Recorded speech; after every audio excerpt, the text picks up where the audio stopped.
आज हम 10th class का बहुत ही इम्पोर्टेंट टॉपिक इलेक्ट्रिक करंट के बारे में पढ़ेंगे। तो ये जो है 10th के फिजिक्स का चैप्टर है। बेसिकली 10th में बेसिक चीज़ ही पढ़ने होते हैं। तो आइए देखते हैं इलेक्ट्रिक करंट आखिर होता क्या है। What is current? तो हम जानते हैं किसी भी धारा का जो प्रवाह होता है, जैसे कि पानी का ही प्रवाह है लगातार बना हुआ, तो उसे करंट कहा जाता है। तो ऐसे ही इलेक्ट्रॉन्स का जो फ्लो होता है, द फ्लो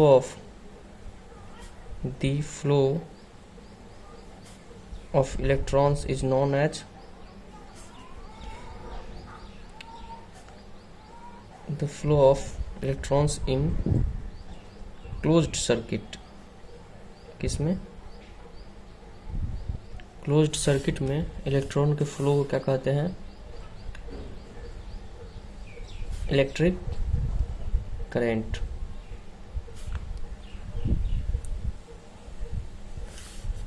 इसको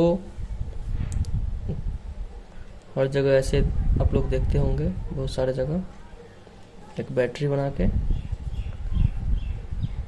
एक बल्ब बना दिया जाता है, ऐसे कुछ रेजिस्टेंस लगा के, ऐसे इस तरह से सिंबॉलिक रूप से बड़ा वाला पॉजिटिव, छोटा वाला ये टर्मिनल नेगेटिव, ये पॉजिटिव, और ये करंट है जिसको कि आई से रिप्रेजेंट कर देते हैं।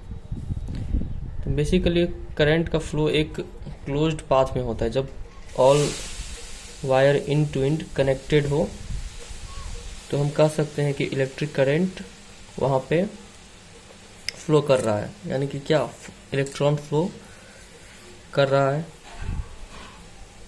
तो इस चैप्टर में हम लोग को क्या पढ़ने को मिलेगा? तो अपने लोग करंट के बारे में पढ़ेंगे। पहला पॉइंट, इलेक्ट्रिक करंट।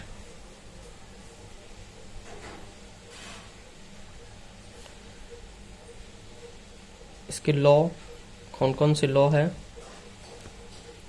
करंट के फ्लो करने का, कौन कौन सा लॉ है। बेसिकली ओम्स लॉ के बारे में ही पढ़ेंगे, रजिस्टर के बारे में पढ़ेंगे, रेजिस्टेंस,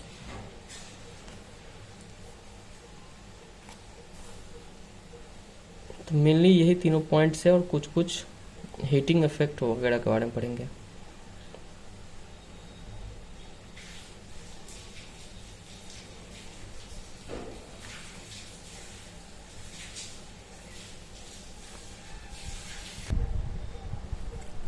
तो what is electric current? The flow of electrons in closed circuit is known as electric current. तो इलेक्ट्रिक करंट के बारे में एक पॉइंट लिख सकते हैं, the flow of electrons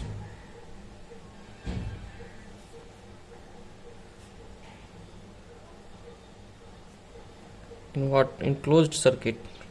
open circuit में इलेक्ट्रॉन का फ्लो ही नहीं होगा, इज नोन एज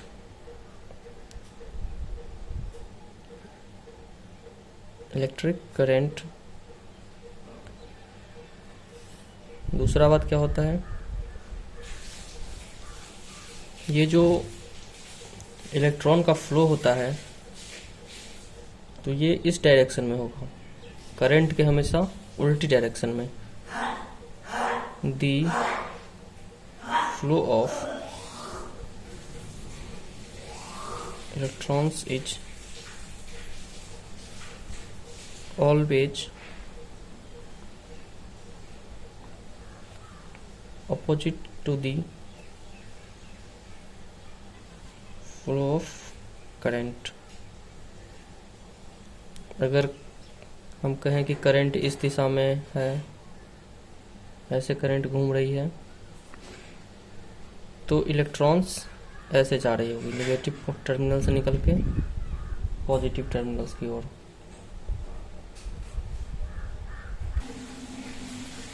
और करंट का फ्लो क्यों होता है? बेसिकली करंट यहाँ से यहाँ क्यों जाते हैं, चाहे इलेक्ट्रॉन ही यहाँ से यहाँ क्यों आते हैं? तो ये बहुत ही इंपॉर्टेंट बात है, इस पॉइंट को नोट कीजिएगा। Due to current flows current moves नहीं, करंट फ्लोज होता है हमेशा। कोई करंट कार नहीं है, इसलिए करंट एक धारा है, तो current flows from one point two another due to what?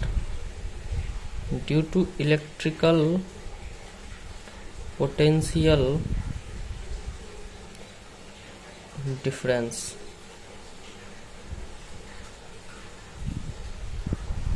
अब आप लोग के दिमाग में चल रहा होगा ये भाई इलेक्ट्रिकल पोटेंशियल डिफरेंस क्या हो गया, तो इसको आसान भाषा में समझेंगे। जैसे कि पानी का एक टैंक होता है, तो छत पे जो रखा हुआ है पानी का टैंक,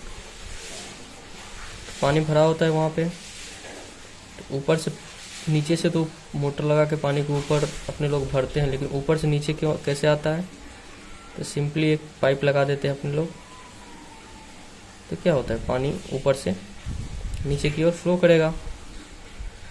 तो यहाँ पे क्या है, यहाँ पे हाई पोटेंशियल डिफरेंस है,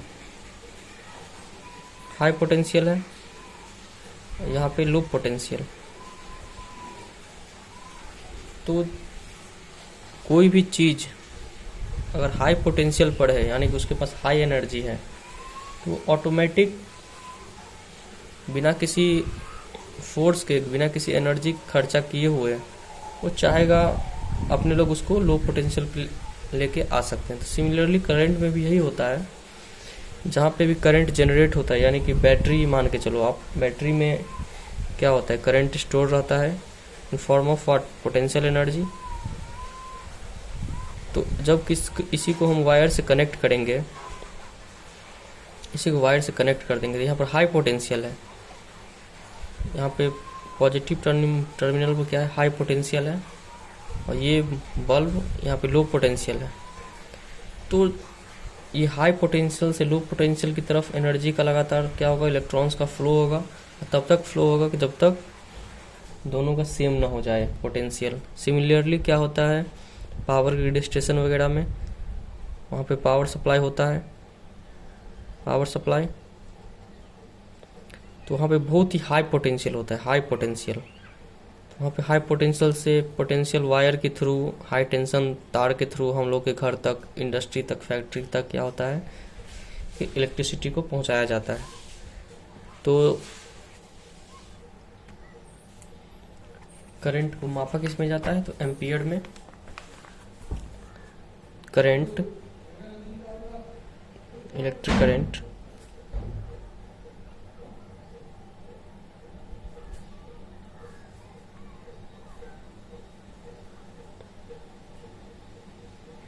is measured in ampere, short में इसको ए लिखते हैं, यही इसका ऐसा यूनिट हो गया। एग्जाम में पूछेगा ऐसा यूनिट ऑफ इलेक्ट्रिक करंट, तो व्हाट, तो एम्पियर इज द ऐसा यूनिट ऑफ इलेक्ट्रिक करंट। इसी का स्मॉलर यूनिट होता है मिली एम्पियर, माइक्रो एम्पियर। तो आप लोग सीख जाइएगा बाद में, कोई डिफिकल्ट टॉपिक नहीं है, बस सिंपली दिमाग में रखिए मिली एम्पियर मतलब 10⁻³ एम्पियर, मिली एम्पियर, मिली का मतलब ही हुआ 10⁻³ और एक होता है micro ampere 10⁻⁶ ampere. This is the smaller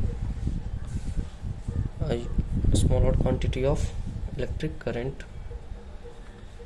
जो कि मोबाइल के सर्किट वगैरह सब में करंट का फ्लो इस रेंज का होता है, जनरली घर में एम्पियर के रेंज का ही होता है।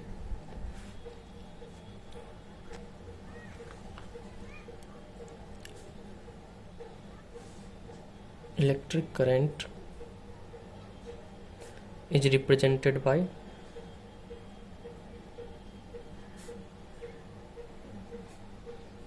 Q.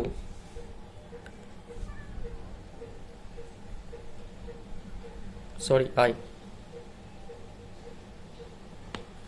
Electric current is represented by I, and the expression is Q equal to I into T. What is I? This I is electric current, T4 time, and this Q is charge. तो यहाँ से I equal to Q by T, इसका unit Q का coulomb होता है, याद कर लीजिए, टाइम का ऐसा unit second, this is coulomb per second, कर सकते हैं Q बाई C। तो I जो होता है यानी कि इलेक्ट्रिक करंट, वो क्या हो गया, कूलम पर सेकंड। तो यहाँ से कह सकते हैं